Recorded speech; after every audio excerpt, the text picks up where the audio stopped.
Cicéron, Tosculane. Cicéron. Œuvre complète de Cicéron avec la traduction en français publiée sous la direction de M. Nisard, professeur d'éloquence latine au Collège de France. Tome 3e. Paris, J. Dubochet, Le Chevalier et Comte. Éditeur, rue Richelieu, numéro. Tome 3. TUSCULANES. Livre 2. Tosculane I. Notes sur les Tosculanes I et 2. TUSCULANES. Livre second. De la douleur. Qu'on doit la supporter. I. Pyrrhus, dans Ennius, dit qu'il a besoin de philosopher, mais seulement un peu, et sans vouloir s'y livrer tout entier. Pour moi, Brutus, je crois en avoir besoin aussi. Que pourrais-je faire de mieux, surtout dans un temps où je n'ai rien à faire? Mais je ne veux pas, à l'exemple de Pyrrhus, me prescrire des bornes. Car, à moins que d'avoir embrassé toute la philosophie, ou presque toute, il est difficile d'en avoir quelques points détachés, et l'on ne peut d'ailleurs, ni faire un choix, sans connaître ce qu'on rejette. Ni posséder une partie de cette science, sans se sentir pour le reste une égale curiosité. À l'égard 654 d'un homme occupé, et d'un guerrier, tel qu'était alors Pyrrhus, j'avoue que ce peu même qu'il sait, ne laisse pas de lui être souvent d'un grand secours. Et qu'il en retire des avantages, non pas tels que les produirait une parfaite connaissance de la philosophie, mais qui suffisent pour le délivrer, au moins en partie, des maux que la cupidité, que le chagrin, que la crainte seraient capables de lui causer. Par exemple, depuis notre dernière conférence de Tosculum, la mort m'a paru ne mériter qu'un grand mépris, et ce mépris ne contribue pas peu à nous tranquilliser l'âme. Car de craindre une chose inévitable, c'est ne pouvoir de sa vie compter sur un moment de repos. Au lieu qu'en regardant la mort, non seulement comme nécessaire, mais comme une chose qui d'elle-même n'a rien de terrible, on se ménage par là une puissante ressource pour vivre heureux. Je n'ignore cependant pas que bien des gens prendront à tâche de me contredire. Mais pour n'en pas courir les risques, je n'avais qu'un moyen. Ne point écrire du tout. Par mes oraisons mêmes, où je me proposais de plaire à la multitude, parce qu'en effet l'éloquence, qui est un art populaire, a pour but l'approbation des auditeurs, j'ai éprouvé combien les jugements du public étaient partagés. Il se trouvait de ces esprits, qui sont disposés à ne louer que ce qu'ils croient pouvoir imiter. Et qui prennent les bornes de leur talent pour les bornes de l'art. Je les accablais par une profusion de pensée, et d'expression. Ils eussent mieux aimé, disaient-ils, un style décharné et affamé, que tant de fécondité et d'abondance. Voilà d'où sortit cette secte de prétendus attiques, qui ne savaient pas eux-mêmes ce que c'est qu'atticisme, et qui, ayant été presque sifflés en plein barreau, ont pris enfin le parti de se taire. Que n'ai-je donc pas à craindre, lorsque je m'engage dans un genre d'écrire, où le peuple, sur qui j'avais à compter pour le succès de mes oraisons, ne peut m'être bon à rien? Car il ne faut à la philosophie qu'un petit nombre de juges. Et c'est à dessein qu'elle fuit la multitude, à qui elle est tellement suspecte, tellement odieuse, que si quelqu'un veut la blâmer en général, et sans restriction, il aura sûrement le peuple pour approbateur, et qu'en particulier, si l'on veut attaquer la secte à laquelle je me suis principalement attaché, on y sera encore aidé par les partisans de toutes les autres sectes. J'ai répondu dans mon Hortensius à ceux qui se déclarent contre toute philosophie en général. 2. Et je crois n'avoir point mal développé dans mes 4 livres académiques, ce qu'il y avait à dire pour la défense de l'Académie. Mais enfin, bien loin de trouver étrange qu'on écrive contre moi, c'est au contraire ce que je souhaite passionnément. Jamais la philosophie n'aurait été si fort en honneur parmi les Grecs, sans l'éclat que lui attiraient les disputes et les altercations de leurs savants. Ainsi j'exhorte tous ceux qui en sont capables, à enlever jusqu'à cette sorte de mérite à la Grèce, où présentement tout languit. Qu'ils transportent ici la philosophie, comme nos ancêtres ont travaillé à y transporter les autres arts, qui leur paraissaient utiles. Et comme nous avons vu l'éloquence, dont les commencements furent si faibles parmi nous, y arriver à un si haut point de perfection, que déjà, selon le cours naturel de presque toute chose, elle décline, et va bientôt, ce me semble, retomber dans le néant. Pour hâter donc les progrès de la philosophie, qui commencent seulement à naître dans Rome, donnons 655 toute liberté de nous attaquer, et de nous réfuter. C'est à quoi ne peuvent se résoudre qu'avec peine ceux qui ont épousé des dogmes dont ils ne peuvent se départir. Et qui, par l'enchaînement de leurs principes, sont dans la nécessité d'admettre des conséquences que sans cela ils rejetteraient. Mais nous, académiciens, qui nous en tenons aux probabilités, et qui, le vraisemblable étant trouvé, ne pouvons étendre nos vues au-delà, nous sommes disposés, et à réfuter les autres sans opiniâtreté, et à souffrir sans émotion que les autres nous réfutent. Que si nos Romains prennent du goût pour la philosophie, nous n'aurons plus besoin des bibliothèques grecques, où l'on est accablé d'une infinité de volumes, parce que cette nation a produit une infinité d'auteurs, qui, pour la plupart, se copiaient les uns les autres, et il en arrivera de même à nos écrivains, si nous en avons beaucoup qui se tournent de ce côté-là. Portons-y le plus que nous pourrons ceux qui ont font de belles littératures, et qui sont en état d'écrire élégamment, solidement, méthodiquement. Car nous avons déjà une espèce de gens, qui veulent qu'on leur donne le nom de philosophes, et dont les ouvrages latins ne sont pas, dit-on, en petite quantité. J'aurais tort de les mépriser, n'ayant rien lu de leur façon. Puisqu'eux-mêmes ils se donnent pour écrire sans ordre, sans méthode, sans élégance, sans ornement, je laisse là une lecture qui ne me promet point de plaisir. Quant à leur doctrine, pour peu que l'on ne soit pas tout à fait ignorant, on sait en quoi elle consiste. Ainsi du moment qu'ils ne s'étudient point à plaire, je ne vois pas pourquoi, hors de leur parti, ils auraient des lecteurs. Platon, les autres disciples de Socrate, et leurs successeurs, sont lus de tout le monde, même de ceux qui n'approuvent pas, ou qui du moins n'épousent pas leurs opinions. Mais ni Épicure ni Métrodore ne sont guère qu'entre les mains de leurs sectateurs. Et ceux de nos auteurs latins, qui marchent sur leurs traces, n'ont de même pour lecteurs que ceux qui pensent comme eux. Pour moi, sur quelque sujet qu'on écrive, je crois que ce doit être de manière à se faire lire par tous ceux qui ont du goût. Et si je n'y réussis point, ce n'est pas qu'il me semble qu'on puisse s'en dispenser. Aussi ai-je toujours aimé la méthode des péripatéticiens et des académiciens, qui est de traiter le pour et le contre sur chaque matière. Non seulement, parce que c'est l'unique moyen de voir où se trouve la vraisemblance, mais encore parce qu'il n'y a rien de si propre à nous exercer dans l'art de la parole. Aristote suivit cette méthode le premier, et ses disciples l'ont retenue. Philon, qui a vécu de nos jours, et que j'ai beaucoup entendu, nous enseignait la rhétorique dans un temps, la philosophie dans un autre. J'ai fait, à la prière de mes amis, un semblable partage du loisir que j'ai dans ma maison de Tusculum. Aujourd'hui, comme hier, nous avons donné la matinée à l'art oratoire, et nous sommes descendus après-midi dans l'académie, où, en nous promenant, nous avons philosophé. 656-4. Voici donc, non pas un simple récit de notre conférence, mais notre conférence même, rendue presque mot pour mot. Tel en a été le début. Là, on ne saurait dire combien j'eus hier de plaisir à vous entendre, ou plutôt combien j'y ai gagné. Il est vrai, et je puis m'en répondre à moi-même, que jamais la vie ne m'avait paru être d'un certain prix. Mais pourtant lorsqu'il m'arrivait de songer qu'un jour mes yeux se fermeraient à la lumière, et que je perdrais tous les agréments de la vie, cette idée de temps en temps m'effrayait un peu, et m'attristait. Vous m'avez si bien guéri, qu'à l'heure qu'il est, croyez-moi, la mort me paraît la chose du monde qui mérite le moins qu'on s'en occupe. Il n'y a rien là d'étonnant, c'est l'effet de la philosophie.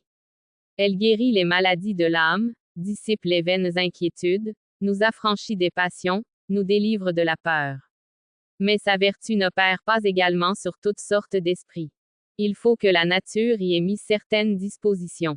Car non seulement la fortune, comme dit le proverbe, aide ceux qui ont du cœur. Mais cela est bien plus vrai encore de la raison. Il lui faut des âmes courageuses, si l'on veut que leur force naturelle soit aidée et soutenue par ses préceptes. Vous êtes né avec des sentiments élevés, sublimes, qui ne vous inspirent que du mépris pour les choses humaines. Et de là vient que mon discours contre la mort s'est aisément imprimé dans une âme forte. Mais sur combien peu de gens ces sortes de réflexions agissent-elles, parmi ceux-mêmes qui les ont mises au jour, approfondies dans leurs disputes, étalées dans leurs écrits. Trouve-t-on beaucoup de philosophes, dont les mœurs, dont la façon de penser, dont la conduite soit conforme à la raison, qui fassent de leur art, non une ostentation de savoir, mais une règle de vie, qui s'obéissent à eux-mêmes, et qui mettent leurs propres maximes en pratique. On en voit quelques-uns si pleins de leur prétendu mérite, qu'il leur serait plus avantageux de n'avoir rien appris. D'autres, avides d'argent. D'autres, de gloire. Plusieurs, esclaves de leur plaisir. Il y a, entre ce qu'ils disent et ce qu'ils font, un étrange contraste. Rien, à mon avis, de plus honteux.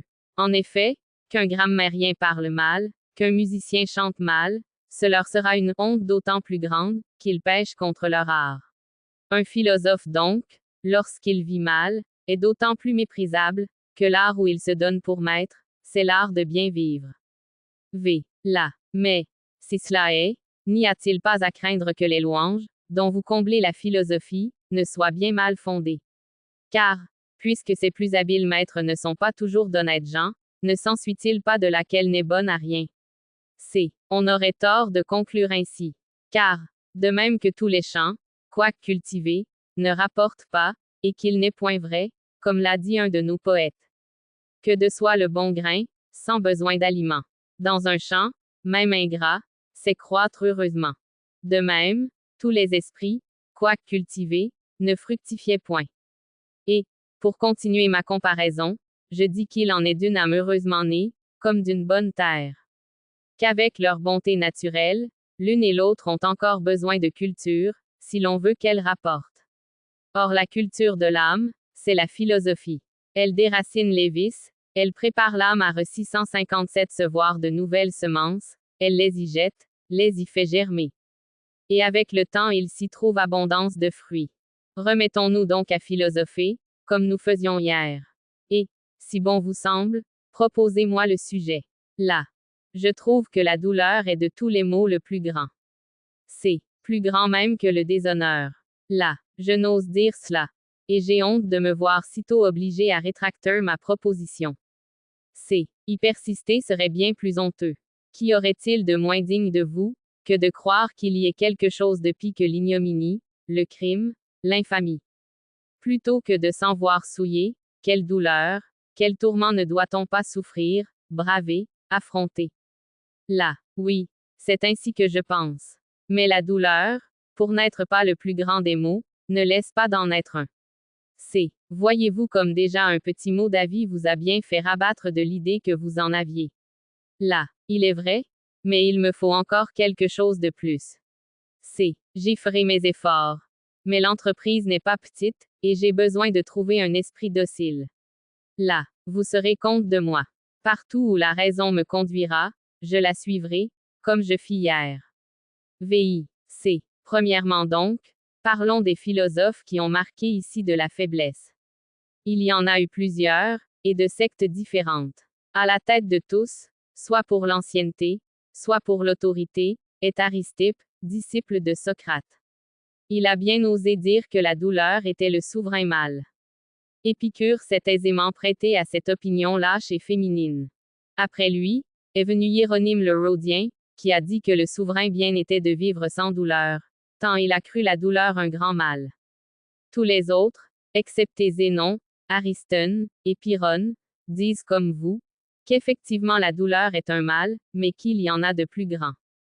Ainsi cette opinion, que la douleur est le plus grand des maux, quoique la nature elle-même, quoique toute âme généreuse la désavoue, et qu'il n'ait fallu, pour vous la faire rejeter, que vous mettre la douleur en parallèle avec le déshonneur, est cependant une opinion enseignée depuis tant de siècles, et par des philosophes, les précepteurs du genre humain. Avec de telles maximes, qui ne croira que ni la vertu, ni la gloire, ne méritent d'être achetées au prix de quelque douleur corporelle. Ou plutôt, à quelle infamie se refusera-t-on, pour éviter ce qu'on croit le souverain mal? Mais, d'ailleurs, sur ce principe, quel homme ne serait à plaindre? Car, où l'on souffre actuellement de vives douleurs, où l'on a toujours à craindre qu'il n'en survienne. Personne donc dans aucun temps ne peut être heureux. Un homme parfaitement heureux selon Métrodore, c'est celui qui se porte bien, et qui a certitude qu'il se portera toujours bien. Mais cette certitude, quelqu'un peut-il l'avoir? Quant à Épicure, je crois qu'il a voulu plaisanter. Qu'un sage soit au milieu des flammes, ou sur la roue, dit-il quelque part. Et peut-être vous attendez-vous qu'il ajoute. Il le prendra en patience, ne succombera point à ses douleurs. Par Hercule, ce serait beaucoup, et l'on ne demanderait rien de plus à cet Hercule même, par qui je viens de jurer. Mais pour Épicure, ce grand ennemi de la mols, cet homme si austère, ce n'est point assez. Jusque dans le taureau 658 de Phalari, un sage dira que ceci est agréable. Que j'en suis peu ému. Agréable. Trouver cela indifférent, ce serait donc trop peu. Mais ceux-mêmes qui niaient que la douleur soit un mal, ne vont point jusqu'à dire que, d'être à la torture, ce soit quelque chose d'agréable. Ils disent que cela est fâcheux, que cela est sensible, que la nature y répugne, mais non pas que ce soit un mal. Et lui, dans la persuasion où il est que la douteur n'est pas seulement un mal, mais le plus grand des maux, il ne laisse pas de vouloir qu'un sage la trouve agréable. Je n'en exige pas tant de vous. Laissons ce voluptueux tenir, dans le taureau de Phalari, le langage qu'il tiendrait dans un lit mollet.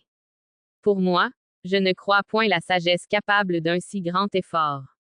C'est remplir son devoir, que de marquer du courage en pareil cas. Mais de la joie, n'allons pas si loin. Car la douleur est assurément quelque chose d'incommode, d'affligeant, de triste, d'odieux à la nature, de pénible à souffrir, à endurer. Jugez-en par Philoctète. On peut bien lui pardonner de gémir, puisqu'il avait eu devant les yeux l'exemple d'Hercule même, qui, dans l'excès de ses douleurs, poussait de hauts cris sur le mont Oetea. Philoctète donc, héritier des flèches d'Hercule, ne trouve pas ce présent d'une grande ressource. Quand le poison malin, qui pénètre mes veines, me livre sans relâche à de cruelles peines, dit-il, et appelant au secours, désirant la mort, il ajoute. Qui de vous à mes cris se laissera toucher? Qui, me précipitant du haut de ce rocher, me fera dans les flots éteindre ce bitume, ce venin, dont le feu jusqu'aux os me consume? Puisque la douleur arrache de semblables cris, il est difficile de ne pas dire qu'elle est un mal, et un grand mal. VII. Voyons Hercule lui-même, qui, dans un temps où la mort le conduisait à l'immortalité, fut vaincu par la douleur. Quand Déjanire lui eut fait mettre cette robe teinte du sang d'un centaure, et qu'il en sentit l'impression au-dedans de ses entrailles, à quelle plainte ne se laissait-il pas aller, si l'on en croit Sophocle? Oui, les plus durs combats, les assauts les plus forts, les plus cruels travaux de l'esprit et du corps, de Junon contre moi la fureur irritée, les ordres foudroyants du barbare Eurysthée, tous ces mots ont été moins funestes pour moi que né d'une robe empestée. Le fatal et sinistre envoi. Il en sort un poison, une brillante cire, qui s'attache à mon corps, le suce, le déchire. Mais, au destin trop outrageant, est-ce pour mon honneur, à l'inhumaine lance, ou d'un centaure, ou d'un géant, que je puis imputer l'excès de ma souffrance? Sont-ce tous les Grecs assemblés, qui me font à leur tour éprouver leur vengeance? Sont-ce ces peuples reculés, ou par des efforts trop zélés? J'ai tâché de porter les mœurs et la science. Ma défaite, opprobre éternel. De la main d'une femme est le perfide ouvrage. Ô mon fils, mon vrai fils, si l'amour paternel, aujourd'hui sur le maternel, dans ton cœur, comme il doit, remporte l'avantage. Va, cours, j'attends ici ta mère à mes genoux. Que ton bras t'abandonne à mon juste courroux. Ose te faire voir digne fils de ton père. Au seul récit de mes douleurs. Un jour le monde entier, du tribut de ses pleurs, honorera notre misère. Quelle horreur, dira-t-on, a contraint de gémir, ainsi qu'une femme timide. 659 Le fier, le magnanime Alcide, que nul affreux danger ne fit jamais frémir. Ix, témoin du tourment qui me tue. Viens, approche, mon fils, sur mon corps déchiré. Vois l'effet du venin dont je suis dévoré. Voyez tous, par quel mot ma constance abattue. Cède au funeste sort que l'on m'a préparé. Et toi, Père des dieux, lançant sur moi ta foudre. Achève, par pitié, de me réduire en poudre. Ah, je sens de mon mal, de mon feu dévorant, que dans cet instant même un accès me reprend. Quelle cuisante ardeur, quelles pointes aiguës. Oh, qu'Hercule aujourd'hui d'Hercule est différent. Mes forces, ma vigueur, qu'êtes-vous devenu? Est-ce par vous que j'ai dompté le lion, terreur de Némée, que j'ai défait Nessus, monstre si redouté, abattu l'hydre enfin, tant de fois ranimé? Est-ce par vous que j'ai tiré des portes de l'enfer le chien à triple tête, que j'ai Derrymant atterré à mes pieds l'effroyable bête, que j'ai percé le flanc du dragon furieux, qui des filles d'Esper gardait l'or précieux. Hélas, à quoi me sert qu'on chante mon nom si grand, si glorieux? Hélas, à quoi me sert qu'on vante mon bras toujours victorieux? Pouvons-nous après cela mépriser la douleur, nous, dis-je, quand nous voyons Hercule même souffrir avec si peu de fermeté? X. Autre exemple, tiré d'Eschyle, non seulement poète, mais, à ce qu'on dit, pythagoricien. Quel sentiment met-il dans la bouche de Prométhée, souffrant pour son larcin de Lemnos? Quand à l'insu des dieux, sa téméraire main, par un art pour lui trop funeste, dans la boutique de Vulcain sut dérober le feu céleste, dont il fit part au genre humain. Jupiter, pour l'en punir, l'attacha sur le mont Caucase. Et c'est dans cette situation que Prométhée tient ce discours. Titan, race du ciel, à ce triste rocher, venez contempler votre frère, qu'ici de Jupiter attache la colère, ainsi que l'on voit un nocher, de nuit, dans la peur de l'orage, attacher sa barque au rivage. Trop ingénieux pour mon mal, Vulcain, par l'ordre de son père, est venu me clouer sur ce mont infernal, où de 3 en 3 jours une aigle meurtrière, avide de mon sang, vient d'un bec inhumain, me déchirer le cœur pour repaître sa faim, et ne donne à ce cœur le loisir de renaître, que pour recommencer toujours à s'en repaître. Je voudrais écarter en vain l'impitoyable oiseau, ministre de mes peines. Mes bras sont arrêtés par d'invisibles chaînes. Tel est de Jupiter le décret souverain. En proie à la douleur, pour la mort je soupire, mais n'obtenant pas même un instant de sommeil.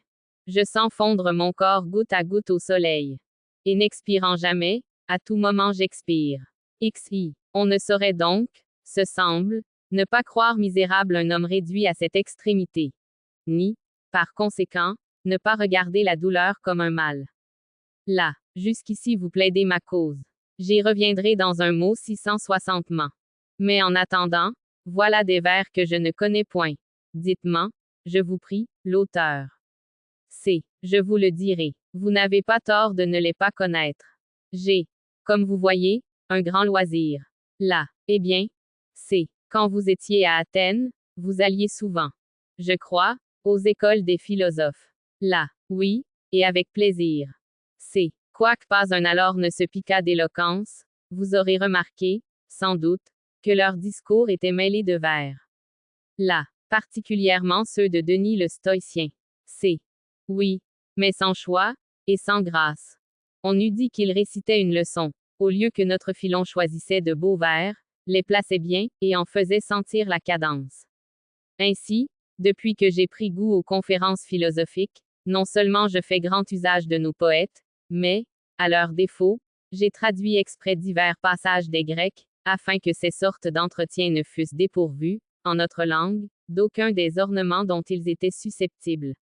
Remarquez-vous, au reste, combien les poètes sont pernicieux. Voilà les plus grands courages qu'il y eut jamais, et ils nous les donnent pour des lâches, qui se lamentaient de la manière la plus faible. Par là ils nous amollissent l'âme. Tel est cependant le charme des vers, que non seulement on les lit, mais on les retient. Au mauvais principe de l'éducation domestique, et à la délicatesse d'une vie oisive, ajoutez le commerce des poètes, et il n'y aura vertu qui n'en soit énervée. Platon avait donc bien raison de ne vouloir point d'eux dans sa République, bâtie sur le plan qu'il jugeait le plus convenable aux mœurs, et au bon ordre. Pour nous, qui nous formons d'après les Grecs, dès l'enfance nous étudions les poètes, et c'est un genre d'érudition, dont les personnes bien nées se font honneur. XII. Mais pourquoi nous mettre ici en colère contre les poètes, puisque des philosophes même, qui sont chargés d'enseigner la vertu, ont prétendu que la douleur était le souverain mal. Vous qui d'abord étiez de ce sentiment, vous l'avez, tout jeune que vous êtes, abandonné, du moment que je vous ai mis la douleur en parallèle avec l'ignominie. Mais que je tienne le même discours à Épicure, il répondra qu'une douleur médiocre l'emporte sur l'ignominie la plus marquée. Parce que l'ignominie, à son avis, n'est point d'elle-même un mal, à moins qu'elle n'occasionne de la douleur. Et, quelle douleur éprouve-t-il donc, je vous prie, pour avoir avancé une semblable proposition, qui est, selon moi, la plus grande ignominie dont un philosophe puisse jamais être couvert. Vous m'avez dit qu'en matière de mots, l'ignominie est pire que la douleur. Je n'en Veut pas davantage. Avec ce seul principe, vous comprendrez jusqu'à quel point il faut braver la douleur. Et il s'agit bien plus ici de nous armer contre elle, que d'examiner si c'est un mal, ou non. Parmi les stoïciens, on a recours à de petites subtilités, pour prouver que ce n'est pas un mal. Comme s'il était question du mot, et non de la chose. Zénon. Pourquoi me tromper? Vous m'assurez que ce qui me paraît horrible, n'est point un mal. Et moi, curieux de savoir par quelle raison, je vous le demande. Parce que rien, dites-vous, n'est un mal, que ce qui déshonore, que ce qui est un crime. Réponse pitoyable, et qui ne fait pas que je ne souffre point. Je sais que la douleur n'est pas un crime. Cessez de vouloir me l'apprendre. Mais prouvez-moi qu'il m'est indifférent, ou de souffrir, ou 661 de ne souffrir pas. Très indifférent, ajoute Zénon, par rapport à la vraie félicité, qui consiste uniquement dans la vertu. Mais on fera bien cependant d'écarter la douleur. Pourquoi? Parce que c'est une chose triste, dure, fâcheuse, contre nature, difficile à supporter. XII. Amas de paroles, pour ne signifier que ce qu'en un seul mot nous nommons un mal. Appeler la douleur une chose triste, contre nature, à peine supportable, c'est me la définir, et dire vrai. Mais ce n'est pas m'en délivrer. Toutes ces grandes et orgueilleuses maximes, qu'il n'y a de vrai bien, que ce qui est honnête. De vrai mal, que ce qui est honteux, échouait ici. Et c'est supposer, non ce qui est réellement, mais ce qu'on voudrait qu'il fût. Je trouve bien plus raisonnable d'avouer, qu'il faut mettre au rang des mots tout ce qu'abhorre la nature. Et au rang des biens tout ce qu'elle désire. Partons de là, et mettant à part toute dispute de mots, reconnaissons qu'entre cette espèce de bien, qui est le digne objet des stoïciens, et que nous appelons l'honnête, le juste, le convenable, ou, en un mot, la vertu. Reconnaissons, dis-je, qu'entre cette espèce de bien, et les biens qui regardent le corps, ou qui dépendent de la fortune, il y a cette différence, que les derniers, au prix de l'autre, doivent paraître infiniment petits. Et si petits, que tous les maux du corps, fussent-ils confondus ensemble, ne seraient pas équivalents à cette autre espèce de mal, qui résulte d'une action honteuse. Puisque l'ignominie est donc, et de votre aveu, quelque chose de pis que la douleur, il s'ensuit que la douleur n'est à compter pour rien. Car tant que vous regarderez comme honteux pour un homme, de gémir, de crier, de se lamenter, de se laisser accabler par la douleur. Il ne faudra que vous respectez vous-même, que consulter l'honneur, la bienséance. Et sûrement à l'aide de vos réflexions, la vertu sera victorieuse de la douleur. Où la vertu n'est rien de réel, où la douleur ne mérite que du mépris. Admettez-vous la prudence, sans quoi nulle idée de vertu ne subsiste. Et quoi, vous conseillera-t-elle des faiblesses, qui ne peuvent être bonnes à rien? Quoi, la modération vous permettra-t-elle des emportements? Quoi, la justice sera-t-elle bien observée par un homme, qui, plutôt que de souffrir, aimera mieux révéler un secret, trahir ses confidents, renoncer à ses devoirs?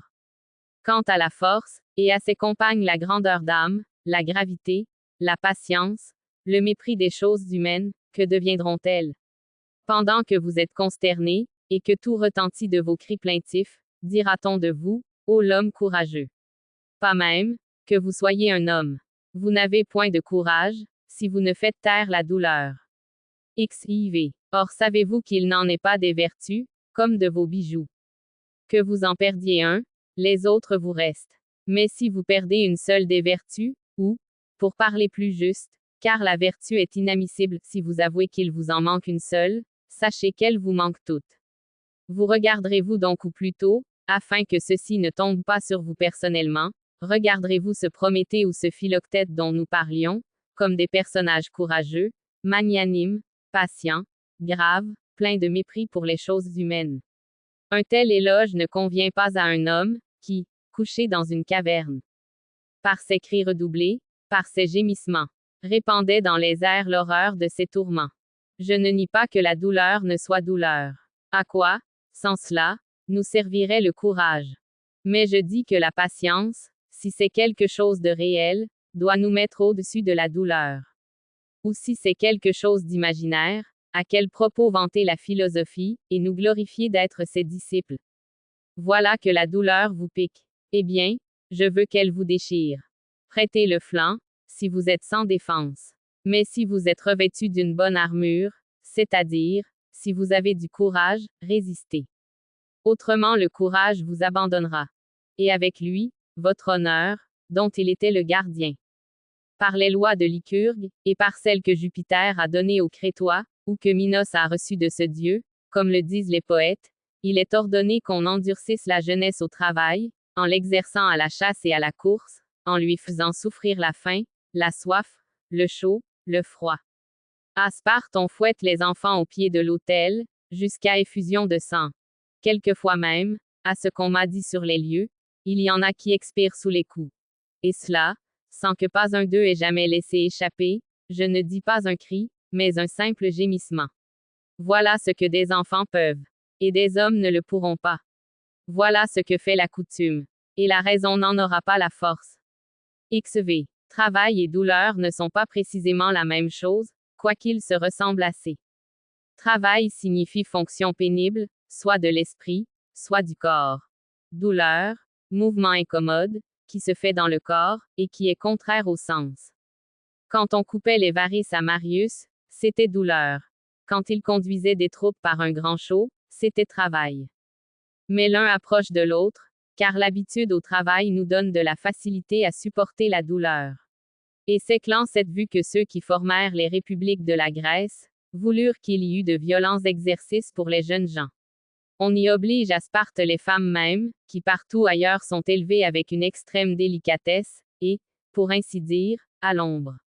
Mais à Sparte on les voit, dès l'avril de leurs ans, braver les injures du temps, et chercher dans les jeux une noble poussière. On leur voit dédaigner la laine, le fuseau, et faire leur art le plus beau, de la lutte et de la carrière. Quelquefois, dans ces rudes exercices, la douleur accompagne le travail. On s'y entrechoque, on s'y frappe, on s'y terrasse, on y fait des chutes. Et par le travail même il se forme une espèce de calus, qui fait qu'on ne sent point la douleur. XVI. Parlerai-je de nos armées? Quel travail pour un soldat, lorsqu'il marche, de porter des vivres pour plus de 15 jours. Et de porter outre cela son bagage et un pieu. À l'égard du casque, du bouclier, et de l'épée, il ne les compte non plus pour un fardeau, que ses épaules, ses bras, ses mains.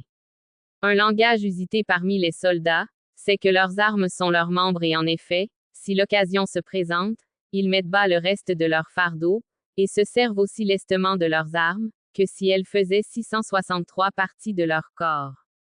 Quel travail que celui de nos légions, dans leurs divers exercices. Or c'est précisément de là que leur vient cette inrépidité qui brave les coups. Amenez-moi un soldat, qui est dans l'âme le même degré de valeur, mais qui n'est point passé par les mêmes exercices. On le prendra pour une femme. Aussi l'avons-nous bien éprouvé qu'entre nouvelles et vieilles troupes, il y a une différence infinie. Ordinairement le nouveau soldat est d'un âge plus vigoureux mais d'être fait à la fatigue, et d'aller au coup tête baissée, c'est ce qui ne s'apprend que par l'habitude. Vous verrez, lorsqu'après une bataille on emporte les blessés, vous verrez le nouveau soldat pleurer honteusement pour une légère blessure, pendant que l'ancien, dont le courage est relevé par l'expérience, demande seulement un médecin qui lui bande sa plaie. Témoin Eurypyle, qui parle ainsi. Patrocle. À mon secours, sans vous ma mort est sûre. Arrêtez, s'il se peut, le sang de ma blessure. Les enfants d'Esculape ailleurs sont dispersés, et ne peuvent suffire au nombre des blessés. XVII. Voilà bien le caractère d'un vieux guerrier, à qui la douleur ne coupe point la parole. Remarquez comme Eurypyle, loin de le prendre sur un ton pleureur, ajoute lui-même pour quelle raison il doit patiemment souffrir sa disgrâce. Quiconque au sein d'un autre a cru porter la mort, a dû craindre pour lui l'effet d'un même sort, dit-il. Et moi là-dessus, je m'imagine que Patrocle va l'emmener, le mettre au lit, bander sa plaie. Oui, si Patrocle était un homme ordinaire. Mais il lui demande des nouvelles de l'action. Après ce grand combat, Seigneur, apprenez-moi. Quel aujourd'hui des Grecs est l'espoir, ou l'effroi? Au lieu donc de songer à sa blessure, le malade reprend. Hector, à qui les dieux prêtaient leur assistance, voyant de nos guerriers mollir la résistance, et le reste, car il en vient au détail, malgré sa douleur. Emporté par cette intempérance de gloire, dont un brave ne peut se défendre. Un homme éclairé, un philosophe ne pourra-t-il donc pas aussi bien qu'un vieux guerrier, montrer de la patience dans ses douleurs? Oui, sans doute il le pourra, et incomparablement mieux. Mais nous n'en sommes pas encore au secours qui se tire de sa raison. Il s'agit présentement de ceux qui naissent de l'habitude. Une petite femme décrépite jeûnera sans peine 2 et 3 jours. Retrancher la nourriture à un athlète pendant 24 heures, il se croira mort, et appellera Jupiter à son aide, ce Jupiter l'Olympien, à qui ses travaux sont consacrés. Telle est la force de l'habitude. Passer les nuits au milieu des neiges, et brûler toute la journée au soleil, c'est l'ordinaire des chasseurs. On n'entend pas même gémir ces athlètes, qui se meurtrissent à coups de ceste. Que dis-je, une victoire remportée aux Jeux olympiques est à leurs yeux ce qu'a été autrefois le consulat dans Rome. Mais les gladiateurs, des scélérats, des barbares, jusqu'où 664 ne poussent-ils point la constance? Pour peu qu'ils sachent bien leur métier, n'aiment-ils pas mieux recevoir un coup, que de l'esquiver contre les règles? On voit que ce qui les occupe davantage, c'est le soin de plaire, et à leur maître, et aux spectateurs. Tout couverts de blessures, ils envoient demander à leur maître s'il est content. Que s'il ne l'est pas, ils sont prêts à tendre la gorge. Jamais le moindre d'entre eux a-t-il, ou gémi, ou changé de visage. Quel art dans leur chute même, pour en dérober la honte aux yeux du public.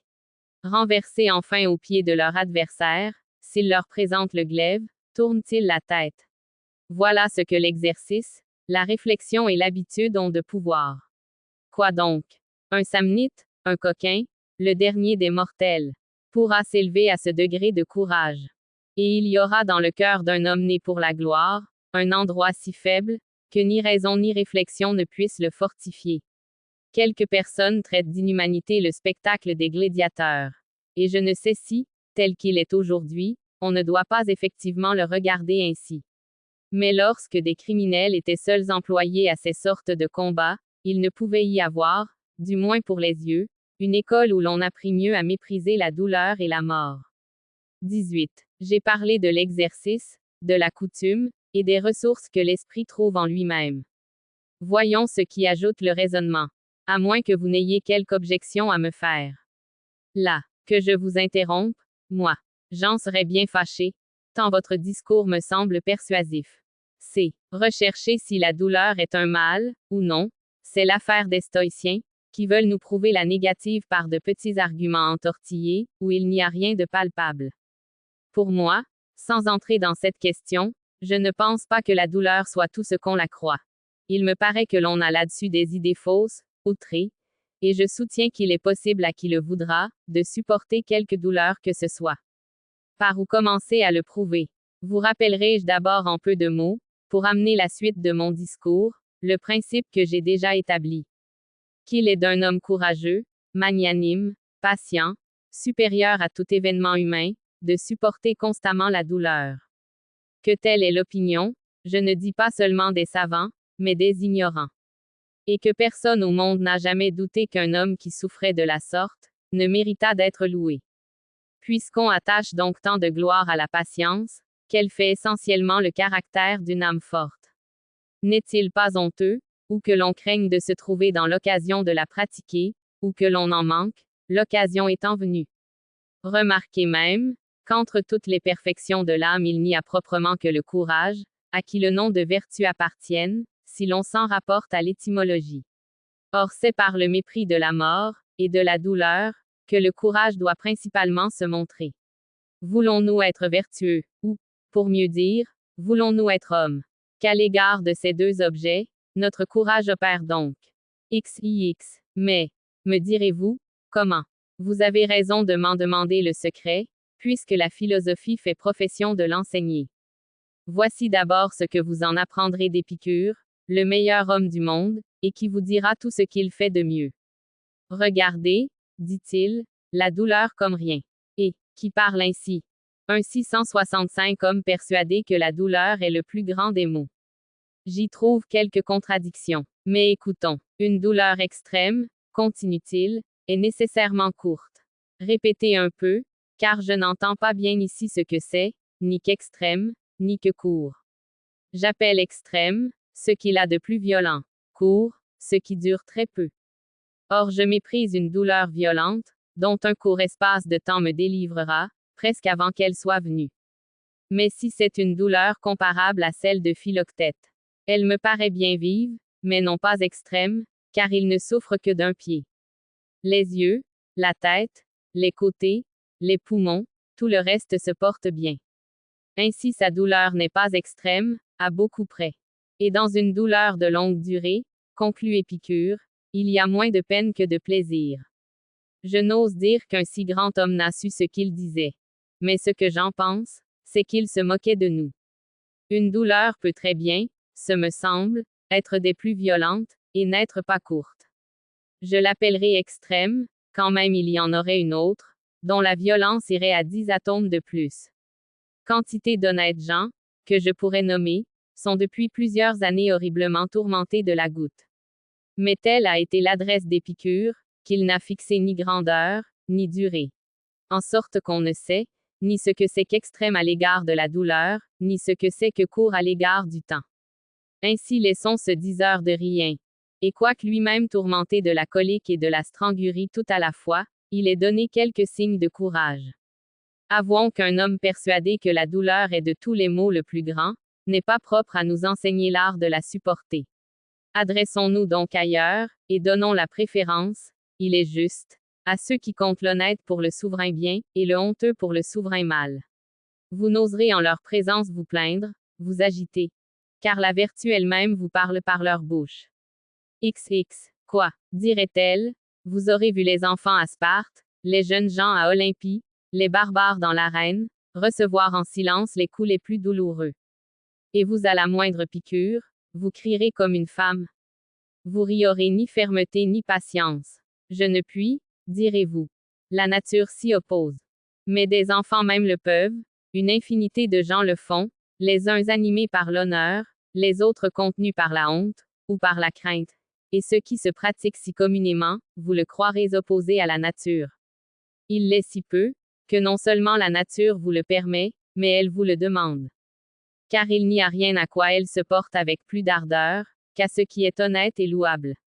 Rien, qui réponde si parfaitement à ses vœux, que ce qui est un écoulement de la vertu, ou la vertu même. Et si je ne l'appelais pas le souverain bien, ce serait pour l'appeler le bien unique. Bien, au contraire, qui soit plus odieux, plus méprisable, plus indigne de l'homme que ce qui est honteux. Vous qui pensez ainsi, puisque dès l'entrée de ce discours vous avez reconnu que l'ignominie l'emportait sur la douleur, vous n'avez donc plus qu'à vous commander à vous-même. J'avoue que c'est une manière de parler singulière, et qui 666 suppose qu'on soit deux, l'un pour commander, l'autre pour obéir. Mais elle n'est pas sans fondement. XXI. Car notre âme se divise en deux parties, l'une raisonnable, l'autre privée de raison. Ainsi, lorsqu'on nous ordonne de nous commander à nous-mêmes, c'est nous dire que nous fassions prendre le dessus à la partie raisonnable sur celle qui ne l'est pas. Toutes les âmes renfermant, en effet, je ne sais quoi de mou, de lâche, de bas, d'énervé, de languissant. Et s'il n'y avait que cela dans l'homme, rien ne serait plus hideux que l'homme. Mais en même temps il s'y trouve bien à propos cette maîtresse, cette reine absolue, la raison, qui, par les efforts qu'elle a d'elle-même le pouvoir de faire, se perfectionne, et devient la suprême vertu. Or il faut, pour être vraiment homme, lui donner pleine autorité sur cette autre partie de l'âme, dont le devoir est d'obéir. Mais, direz-vous, de quelle manière commandera-t-elle? Ou comme un maître à son esclave, ou comme un capitaine à son soldat, ou comme un père à son fils. Quand cette portion de l'âme, qui a la faiblesse en partage, se livre avec une mollesse efféminée aux pleurs et aux gémissements, c'est aux amis et aux parents du malade de veiller sur lui, tellement qu'ils le tiennent, pour ainsi dire, enchaîné. On voit bien des gens, sur qui la raison ne gagne rien, et que la honte maîtrise. À ceux-là il faut un traitement d'esclaves, les garrotter en quelque sorte, et les garder comme en prison. Pour d'autres, qui sont plus fermes, mais qui ne le sont pas encore autant qu'il le faudrait, on s'y prend avec eux, comme on ferait avec de braves soldats, on leur fait sentir par une simple remontrance à quoi l'honneur les engage. Ulysse blessé, par exemple, n'avait donné qu'une légère marque d'impatience, lorsqu'il avait dit à ceux qui le portaient. Amis, ne me secouez pas. Vous irritez mon mal. Lentement, pas à pas. Pacu va rectifier ici Sophocle, qui nous représente le plus sage des Grecs se lamentant pitoyablement. Mais, quoiqu'Ulysse n'eût laissé voir qu'une sensibilité bien pardonnable, cependant, surpris de la voir dans un si grand personnage, ceux qui le portaient osent lui parler ainsi. Un si fameux guerrier, Ulysse est abattu. Une blessure peut étonner sa vertu. Pacuve, sachant que l'habitude est une excellente maîtresse dans l'art de souffrir, lui remet devant les yeux sa profession de guerrier. Rien d'outré non plus dans les vers suivants, vu l'état où il est. Tenez-moi, serrez-moi, ne m'abandonnez pas. Qu'on lève l'appareil. Ah, quel tourment, hélas. Il se laisse ensuite tomber, et ne dit plus que ces paroles. Laissez-moi, de vos mains le poids insupportable. Ne sert qu'à redoubler la douleur qui m'accable.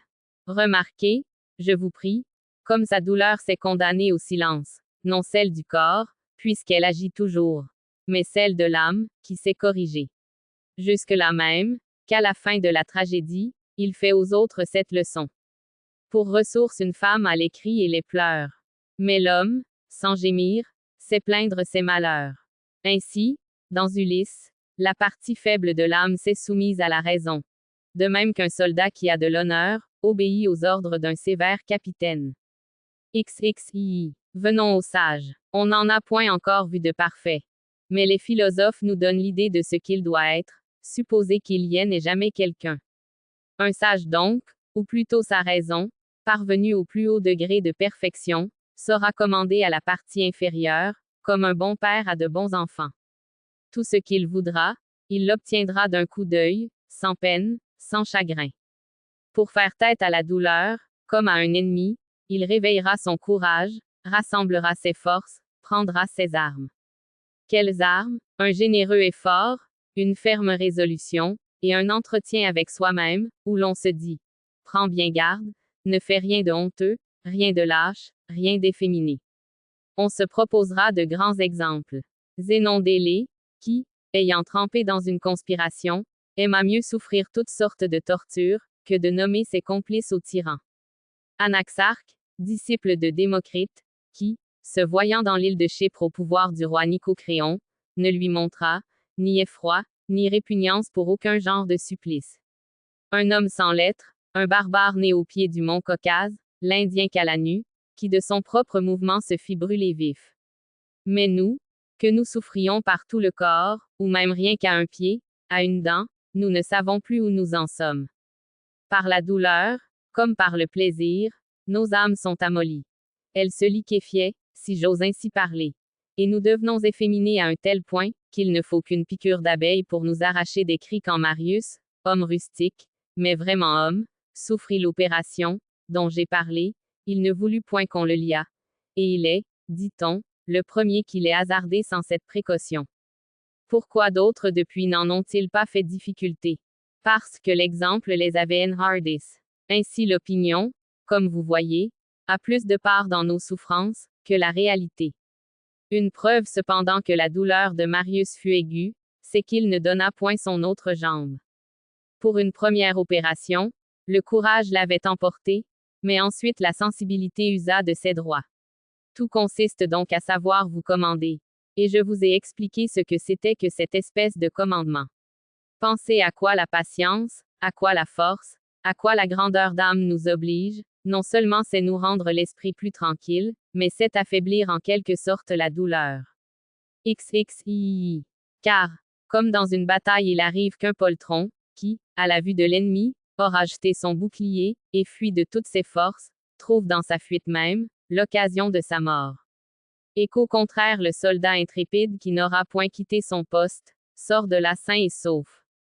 De même un malade qui s'écoute, tombe dans l'anéantissement, tandis que ceux qui entreprennent de résister à la douleur, ne manquent guère d'en triompher. À certains égards, il en est de l'âme comme du corps. Que le corps s'évertue, il portera aisément une charge, sous laquelle, s'il vient à mollir, il succombe. Que l'âme se roidisse pareillement, elle rendra son fardeau léger. Qu'elle se relâche, elle demeure accablée dessous. Parlons vrai, il n'est aucun de nos devoirs qui n'exige qu'on ait la force de prendre sur soi. Rien sans cela ne peut répondre de notre fidélité à les remplir. Un homme qui souffre doit 668 surtout marquer du courage, et ne se rien permettre qui sente la bassesse d'un esclave, ou la délicatesse d'une femme. Qu'il se garde bien d'imiter les doléances de Philoctète. Quelquefois, mais rarement, il sera permis à un homme de gémir. Pas même à une femme de hurler. Espèce de lamentation, dont les 12 tables ont défendu l'usage dans les funérailles.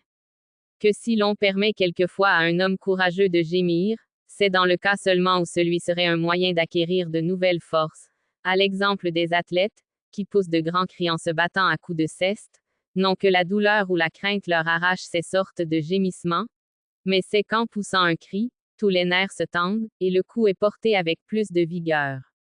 XXIV. Pour crier, on ne se contente pas de faire jouer les organes destinés à la parole, tels que les côtés, le gosier, la langue, mais tout le corps agit. J'ai vu Antoine frapper la terre de son genou, par la véhémence avec laquelle il plaidait dans une certaine occasion. Plus l'arc est bandé, plus la flèche est impétueusement dardée. Ainsi, lorsqu'un cri peut servir à réveiller, à redoubler les forces de l'âme, on ne le défend pas à un malade. Mais pousser des cris accompagnés de pleurs, c'est ne pas mériter le nom d'homme. Quand il nous en reviendrait quelque soulagement, encore faudrait-il voir si l'honneur ne s'y opposerait pas. Mais pourquoi nous avilir en pure perte? Qu'y a-t-il, en effet, de plus honteux pour un homme, que de pleurer comme une femme?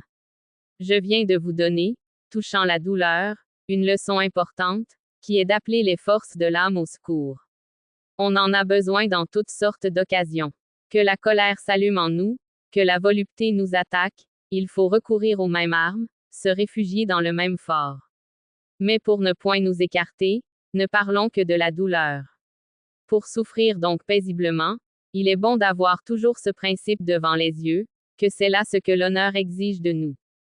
J'ai déjà dit, mais on ne peut trop le répéter, que l'honneur a naturellement pour nous de puissants attraits, et si puissants, qu'à la première lueur, au travers de laquelle il se fera entrevoir, on trouve doux et léger tout ce qui peut y conduire. Poussés, entraînés par ces désirs violents, dont la gloire embrase nos cœurs, nous allons la chercher dans les combats. Un homme courageux lorsqu'il est blessé dans la mêlée, ne le sent point, ou s'il le sent, plutôt mourir que de faire une brèche à son honneur. Quand les décis se jetèrent à corps perdu dans l'armée ennemie, ils voyaient luire des épées prêtes à les percer, mais l'idée d'une noble, d'une glorieuse mort leur faisait mépriser les coups. Pensez-vous qu'Épaminondas, au moment qu'il vit sa vie s'écouler avec son sang, ait gémi? Il avait trouvé sa patrie accablée sous le joug des Lacédémoniens. En mourant il la laissait leur maîtresse, et c'était son ouvrage. Point de souffrance qui ne soit adoucie par de tels lénitifs. XXV. Mais hors des batailles, me direz-vous, et chez soi, dans un lit, quel motif de consolation? Vous me ramenez aux philosophes, 669 gens qui ne vont guère au cou. Un d'eux, homme frivole, qui avait appris la constance sous Zénon, fut endoctriné tout autrement par la douleur. Je parle de Denis d'Héraclée. Tourmenté d'un mal de rein, il hurlait, et il criait de toutes ses forces que ce qu'il avait cru de la douleur était bien faux. Arriva Cléante son condisciple, qui lui demanda par quelle raison il changeait de sentiment. Parce que, dit-il, un bon argument, pour prouver que la douleur est un mal, c'est de ne pouvoir la supporter, après qu'on a si longtemps étudié la philosophie. Je l'ai étudiée plusieurs années, et je ne puis supporter la douleur, c'est donc un mal. À ces mots Cléante frappa du pied contre terre, et cita, dit-on, cet endroit des épigones. Quoi? D'Amphiaraüs aux enfers descendu. Cet insolent propos sera-t-il entendu? Par la Cléante désignait Zénon, dont il était fâché de voir le disciple dégénérer. On n'en dira pas autant de Posidonius. Je l'ai fort connu, et voici ce que Pompée nous en a souvent raconté. Qu'à son retour de Syrie, passant par Rhodes, il eut dessein d'aller entendre un philosophe de cette réputation. Que, comme il apprit que la goutte le retenait chez lui, il voulut au moins lui rendre visite. Et qu'après lui avoir fait toutes sortes de civilités, il lui témoigna quelle peine il ressentait de ne pouvoir l'entendre. Vous le pouvez, reprit Posidonius, et il ne sera pas dit qu'une douleur corporelle soit cause qu'un si grand homme ait inutilement pris la peine de se rendre chez moi. Pompée nous disait qu'ensuite ce philosophe, dans son lit, discourut gravement, éloquemment, sur ce principe même, qu'il n'y a de bon que ce qui est honnête, et qu'à diverses reprises, dans les moments où la douleur s'élançait avec plus de force, douleur, s'écriait-il, tu as beau faire, quelque importune que tu sois, jamais je n'avouerai que tu sois un mal. On supporte aisément tous les travaux qui font honneur. XXVI. Voit-on que la douleur effraie les athlètes, dans les pays où les jeux gymniques sont estimés ailleurs, où c'est un mérite de chasser et de monter à cheval, fait-elle peur à ceux qui veulent se distinguer par là? Que dirais-je de nos brigues? À quoi nos ambitieux ne s'exposent-ils point?